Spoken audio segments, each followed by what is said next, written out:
We begin this hour with what appears to be a new nuclear arms race. In its latest attempt to make a boogeyman out of China, the Pentagon has begun hyping a Chinese nuclear threat, and some believe that the effort has more to do with the goals of Washington than Beijing. RT's Alex Mihailovich has the story.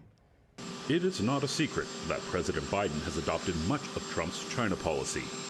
While the former Republican president was often criticized for his efforts against the Asian superpower, the Biden administration has somehow expanded on the U.S.'s aggressive stance towards the nation, making it seem like business as usual. From trade to territorial disputes, Washington has tried to make China look like a bad guy. And in its latest bid to win the hearts and minds of Americans and friends in its offensive against the nation, the U.S. government has pulled an old trick out of its hat: weapons of mass destruction.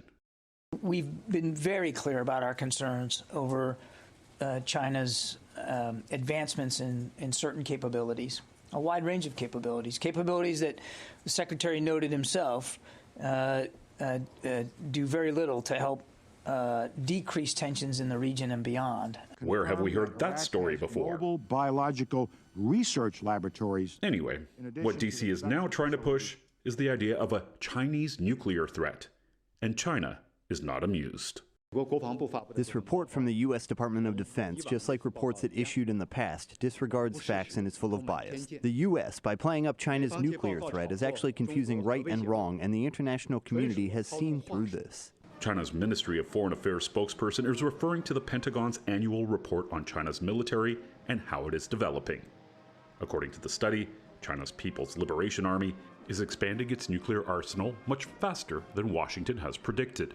In fact, the United States Department of Defense says that China might amass an arsenal of 1,000 nuclear warheads by 2030, and that by 2050, the country may surpass the U.S. when it comes to global influence. The last point being what many believe is the reason for Washington's stance against China. Simply put, China is expected to be more powerful than the U.S. by the middle of the 21st century, and America doesn't like it. Add that to the fact that America's current nuclear arsenal of 5,500 weapons eclipses what the Chinese may have by 2030.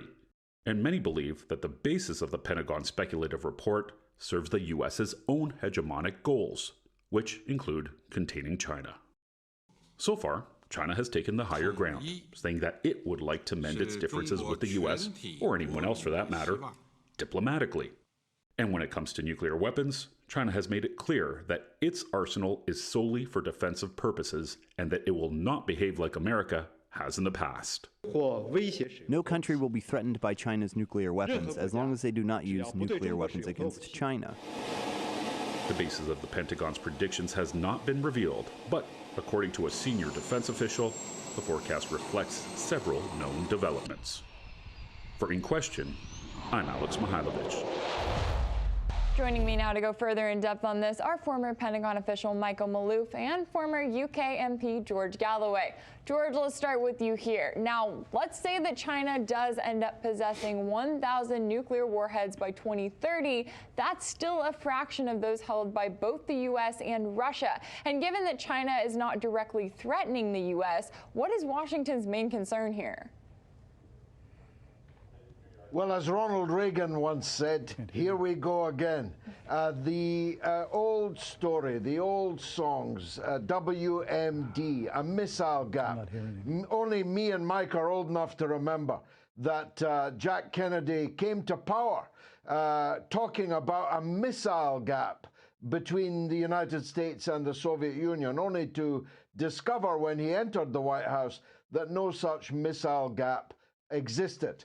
In this case, there is a missile gap. As your package rightly said, the United States will still have 5 times as many nuclear warheads as it claims China will have by 2030. You've got them now. China might have them by 2030. Look, China is a superpower.